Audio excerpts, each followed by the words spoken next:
We've got new information about the fundraising numbers that Vice President Harris's campaign is expected to report for August. A source telling CNN the final number will be more than double what the Trump campaign already reported. The Trump team said they took in $130 million last month.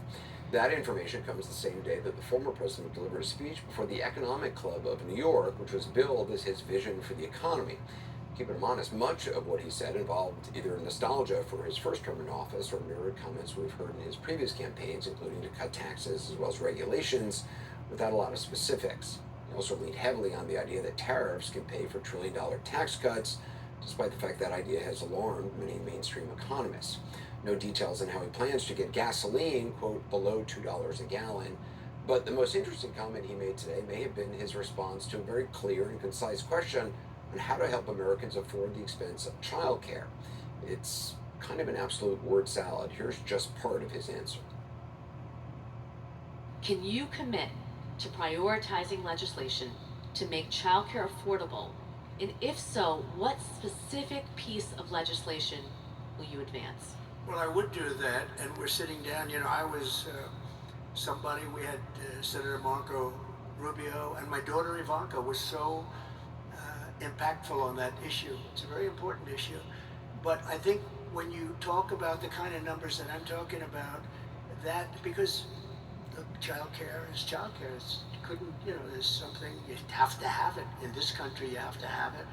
But when you talk about those numbers compared to the kind of numbers that I'm talking about by taxing foreign nations at levels that they're not used to, but they'll get used to it very quickly. And it's not going to stop them from doing business with us, but they'll have a very substantial tax when they send product into our country.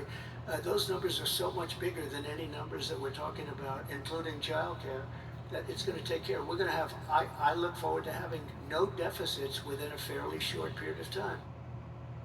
So the question was on specific legislation for childcare. He actually went on for another 53 seconds with that answer, but you get the gist. Joining us now, Jamal Simmons, a former communications director to Vice President Harris, and Safar Griffin, former Trump White House communications director, Scott Jennings, a former special assistant to President George W. Bush. And what did you make of the economic speech today? Well, that specific answer was as unintelligible as any of the worst moments in the Biden debate, that afterward many of us said Joe Biden should consider stepping aside. There was not a policy proposal. I think he was referring to extending the child tax credit when he referred to his daughter, but couldn't remember what the specific policy was. And this is a very real issue to American voters. If you're, a couple that has kids, many parents choose to forgo one parent working because it's actually cheaper for one to stay home. You also have the sandwich generation where they're helping with their aging parents as well as dealing with their children. And there was not a single answer offered there. So, if this is the kind of message we should expect in the debate, I think the American public is going to realize he's really short on details and doesn't have a lot of answers. I imagine his folks are putting some policy papers in front of him to try to clean up what he's trying to say there. Scott, it's interesting to have a speech, at this, group, his vision for the economy, and yet, again, so many of his supporters say they want to hear specifics. There's just not a lot of specifics. Well, he wasn't crisp on that one specific issue, I'll admit, but he did lay out a series of things, making his tax cuts that he passed in his term permanent. Talked about terminating the Inflation Reduction Act, which, by the way, Joe Biden admitted today they totally lied about. He admitted they should have called it a climate change bill. But he talked about terminating that and giving back unspent funds. He talked about cutting regulations. He talked about unleashing more domestic energy production. So he did give a speech today, and it gave you an idea of the kinds of economic principles that he would put in place. Right, but it's easy with a broad brush. They would improve the economy. It's easy with a broad brush, Jamal, to say, as he did in 2016, on day one, I'm going to eliminate Obamacare. It's going to be so easy, and immediately we'll have something else that, it's easy to say all this stuff. The devil's in all the details. It is.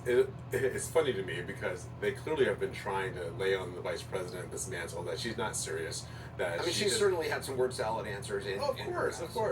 But that she's been on this campaign. She's doing rallies and nobody's paying attention. She's been putting policy out and people are getting it. The Trump campaign is trying to put policy out, but it's just not really working because the candidate won't stay on it. So instead, Al Gore called. I think he wants his policy back.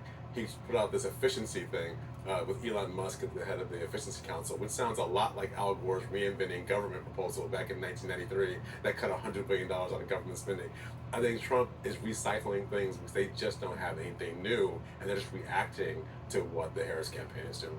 Do you think? I mean, listen. Do you think that idea of, Elon Musk, like overseeing the government, I mean, does that appeal to voters? You think? I don't know that it appeals. Well, I can't speak to if it appeals to voters, but I can say this: it's not going to happen. He's not going to go through an SF-86 process, a background check to disclose his assets, and then go work in the federal government and have to give up certain investments. So it's kind of just something you say to target a certain segment of the voter population that loves Elon Musk. But Donald Trump is really throwing things at a wall to see what sticks. It's much like this announcement and proclamation that he's going to make IVF either paid for by the federal government or he's going to force insurance companies to cut. He's also going to release the JFK files, which he also said he would release in 2016. I remember sitting in the Oval while he was discussing in 2020 releasing the JFK files, and it never happened. Many of these things, by the way, that he talks about require acts of Congress. We don't know what the makeup of Congress is going to look like, but it certainly won't be easy, as we learned with repealing Obamacare. Scott, the first ballots in North Carolina are supposed to start going out tomorrow. That may be delayed because of a request from RFK Jr. to have his name removed from the ballot. If it's decided that his name remains on, do you think that could hurt Trump in North Carolina? Because, I mean, obviously, RFK Jr. is supporting Trump and wants his followers to vote in the battleground states for Trump. Yeah, I mean, obviously, if a few thousand people, choose that line on the ballot and the race is decided by a few thousand folks, yeah, I mean, I think all these states are going to be incredibly close, so any kind of things that happen with the ballots, names on, names off, could make a difference. If I may just go back on the efficiency issue, I actually do think voters want to hear a president of the United States say, maybe the federal government does need to be more efficient. Maybe we do waste money. Maybe it's too big.